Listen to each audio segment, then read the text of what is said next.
আস্তাগফিরুল্লাহ পড়ার সময় অধিকাংশ বাঙালিরা একটি স্থানে খুব ভুল করে থাকে, আর এই একটি স্থানে ভুল করার কারণে আমরা অধিকাংশ মানুষের আজকে এই আস্তাগফিরুল্লাহ পাঠ করে কাঙ্ক্ষিত ফলাফলগুলো পাচ্ছি না। রাসূল সাল্লাল্লাহু আলাইহি ওয়াসাল্লাম বলেছেন, যে ব্যক্তি আস্তাগফিরুল্লাহ বেশি বেশি পাঠ করে ওই ব্যক্তিকে মুস্তাজাবুদ দাওয়া বানিয়ে দেওয়া হয়, মানে ও ব্যক্তি হাত তোলে দোয়া করতে দেরি হয়, আল্লাহ পাক ওর দোয়া কবুল করতে দেরি করে না। আমরা একটা ভুল করতেছি এই আস্তাগফিরুল্লাহ পড়ার সময়, খুব খেয়াল করে শোনেন সেই ভুলটা কি, খুব কমন ভুল।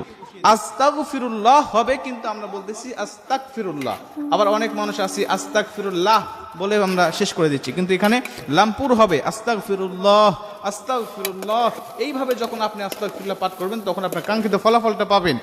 আমি বলতেছি আস্তাগফিরুল্লাহ, আমি আল্লাহ পাকের কাছে ক্ষমা প্রার্থনা করছি, এটার অর্থ হলো এটা।